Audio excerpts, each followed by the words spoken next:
Hey y'all, my name is Mindy. I am not a makeup artist. Let me put that out there right here, right now. I am not a makeup artist. Been thinking about doing this for a while, but I didn't really want to get the negative feedback from the public about, hey, you don't know what you're doing. I know I don't know what I'm doing. I'm not professionally trained. In the great words of Manny MUA, if you don't want to watch this fucking video, don't fucking watch it. It's that simple. Don't post negative comments. I never said I was a makeup artist. I don't claim to be a professional. I never wanted to do these videos, but I watch a lot of videos on YouTube from some of the greats. Jaclyn Hill, my all-time favorite. Manny MUA, who is someone I absolutely adore for many reasons. Just a couple of my favorites. I didn't want to do the video for the simple fact that I am not a makeup artist, and I do not want to give people information that is not necessarily true. But I've had a lot of friends ask to do, eye makeup tutorials and things like that. So I just decided, hey, what the hell, let's bite the bullet. Let's see how it goes, see what the feedback is, and we'll go from there. So the first video, I just kind of want to give a couple of tips that I've learned along the way that will help kind of follow along with the other videos. As you can see, I'm sitting in my dining room with my hideously ugly curtains. I've got cats running through the house everywhere. The video quality is not going to be great. I'm filming on a cell phone with literally a ring light that I bought on eBay with my cheap little makeup mirror here. Again, not a professional. Don't want to be YouTube famous. I'm doing this to help a couple of friends. So, for me, personally, makeup is about empowering yourself. It's about feeling beautiful. It's an art. It's a craft. It's a skill. Just like musicians out there, just like, artists. There's no right or wrong way to wear makeup for me. It's however you want to put your face on to make you feel powerful. To walk out that door and go, I'm working it today. There ain't nothing you can say. I don't care what you think about how I look. This is how I feel powerful. For me, that's my all-time favorite thing about makeup. So the first tutorial that I'm going to do, thanks, Zach, that was great, stop being a dick, is going to be about eye makeup. So first off, the only thing that I have on my face right now is my Urban Decay All Nighter foundation and Kat Von D Lock-It powder with a little bit of this sample I got of Gimme Brow from Benefit. One thing you'll never, ever, ever, ever see me do on camera or give any advice on is how to do eyebrows. I suck with eyebrows. I wish I could shave them off and have them tattooed on, but we all know where that gets you. So, will not give you tips on eyebrows. If you want tips on eyebrows, watch videos from Anastasia Beverly Hills is really, really, really well known for their brows. Watch them on Instagram. There's several professionally trained makeup artists that will tell you how to put on your eyebrows. I always do my eyebrows before I do my eye makeup, and the reason for that is because you can use concealer. This is Maybelline Fit Me Concealer. It's really, really great for the budget conscious. I was using Anastasia Beverly Hills concealers, which are to die for, but they are a little pricey, and I've been trying to pull back my budget a little bit. You can use these to clean up your lines. If you've already got eye makeup on and you've already highlighted your brow and you go to try to clean up you've already highlighted your brow bone and you're trying to clean up your eyebrows that you've messed up, you're going to have to start all over with the top half of your eye makeup. So it just kind of makes sense to do that first. For me, I also do not contour or conceal until my eye makeup is done. And the reason for that is because I use some really pigmented eyeshadows. These are from Makeup Geek. These are foiled shadows. Look how amazingly gorgeous those are. The ones over here. They are high-end. These are $10 a piece. You can buy a pack of them for like $80. I forget how many comes in it. But what I've noticed, and I don't know if it's the formula or what have you, but highly pigmented eyeshadows, or cool tones as you'll hear them referred to, seem to have a little bit more fallout than some of the more neutral shades. I also have my Morphe Brushes 35B palette, which is kind of a nice mixture of cool tones. Yes, I like loud eyeshadow. I like loud makeup. But I think because most people do not like cool tones, they like more of the warm, earthy tones, I'll probably use if I can find it, my Urban Decay Smoky Palette. It's going to have a lot of your warm colors in it, your earth tones, some shimmers, some mattes.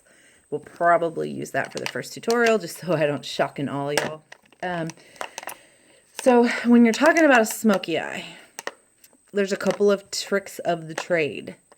So the first thing, most of the time when you see somebody doing a smoky eye, you're going to see them go for the tape. And that's just kind of putting a line of tape across here to keep everything clean, you know, that kind of thing. I personally don't like using tape.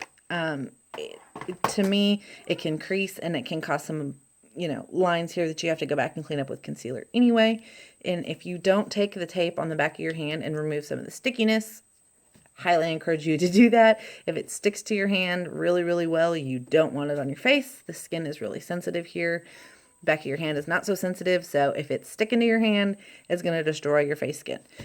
What I prefer to do is a method. Jaclyn Hill, shameless plug, I can do that. I'm not a makeup artist. She is. I love her to death.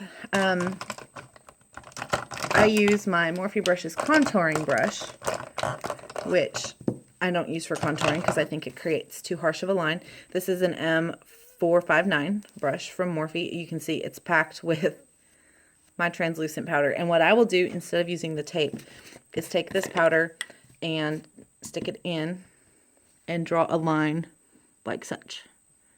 It gives you the same effect as the tape. You can brush it away later and there's no chance of ripping off your face skin.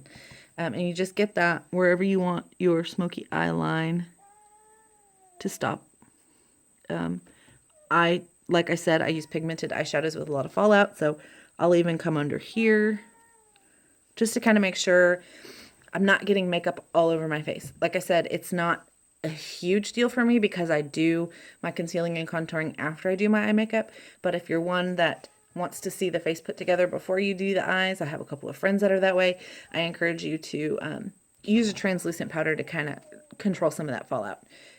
Again, you can see I use this technique a lot and it works. You gonna have to be kind of generous with the powder there, just to kind of get it to give you the desired effect, but like I said, it works. Whoop, lost my light. Okay, there we go. I'm just gonna brush that off because I'm not quite ready to do my eye makeup yet. Again, Morphe brushes, ranting and raving to die for. This one doesn't have a number. It came with kind of a generic kit when I was giving Morphe a try.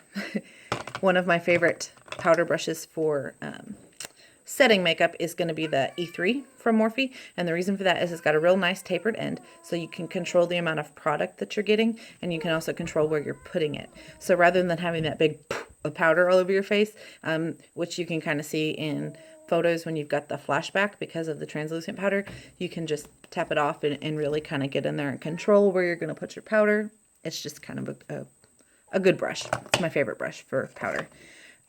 So getting back into the eye makeup, when you're talking about a smoky eye, the first thing people reach for is the black eyeshadow. That is so not necessary. I've created smoky eyes with the Makeup Geek eyeshadow I pointed out before. I've used the purple and the blue. I've used browns and darker browns. It does not have to be black. All you're doing is you're taking different colors of shadow that kind of complement one another, but also are different, and creating a shadow on your eye. It does not mean black. If you go in with black eyeshadow to try to create a smoky eye, you are going to hate life about 4 seconds in. Don't use black in your crease here to create a smoky eye unless you're going for just Elvira. Don't do it. Most people, you know, like I said, I like a dramatic eye. I use a lot of cool tones, a lot of bright colors. I like it to be bam in your face. But for the most part, that's not what people are looking for. So just keep that in mind. Smoky does not mean black. Another thing, Jaclyn Hill, hey, that she taught me is that the further you go in here, the closer you get to the inside of your eyeline with your crease color is going to determine how dramatic your smoky eye is. So if you're just wanting just a little bit of smoke, you know, you're going to work, whatever, you just want to feel a little sassy, maybe stop your crease color in here a little bit. If you're going for a full-on drama, of course, you can go all the way to the inside corner. But the distance between your nose here and where your I said nose, don't put eyeshadow on your nose. The inside corner of your eye and the outside corner of your eye is going to control how dramatic your smoky eye is. Make sense? Great. Okay, so another thing is eyelashes. If you are not trained or skilled enough to apply Walmart eyelashes, do not go buy Lily lashes. I do spend a lot of money on eyelashes. It's kind of my guilty pleasure. I love 3D mink eyelashes. Lily Galici is an amazing person. For the purpose of my first video, though, I went ahead and bought the Vegas Nay Eyelure eyelashes. They're double stacked, but they're only $8. So if we screw them up, we're not going to hate ourselves later. You're going to be cutting them. If you're using the 3D mink lashes and you cut them too short, you've just wasted $30. If you get the glue inside the mink, sometimes you're going to pull fibers out when you're trying to get the glue out. Just don't jump in with both feet and go straight for the expensive lashes. There are a lot of drugstore lashes that are really, really great. I've actually never used these before, but Manny MUA, one of my other favorites, he used these recently in a video and they look fantastic. Some of the drugstore ones that I will grab for are Kiss in the style Flirty, are some of my favorite inexpensive lashes. I've also used some of the completely drew a blank. Oh, Salon Perfect lashes are great too. You can pick those up at Walmart. There's a lot of great lashes. The only ones that I found at Walmart that I don't like are the Revlon lashes, and because they're just not dense enough for me. I have long eyelashes, but I don't have thick eyelashes.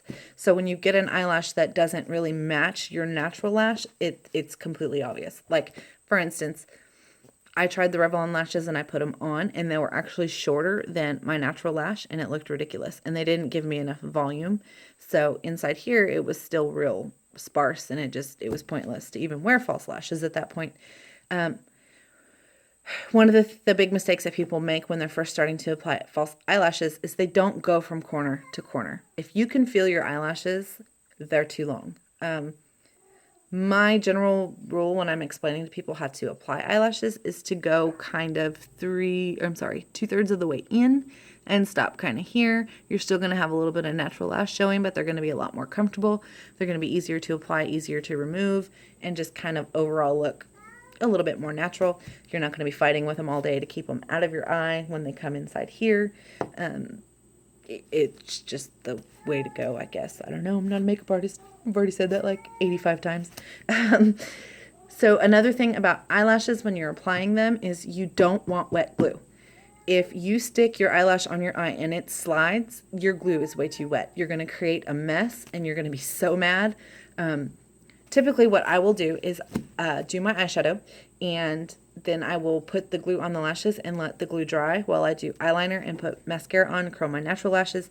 When you go to grab your eyelashes and you stick them on, they should kind of grab your lid a little bit. They shouldn't slide at all. And the reason for that is because you want to be able to stick a corner down so that you can easily maneuver around the rest of your eye and get them as close to the lash line as possible.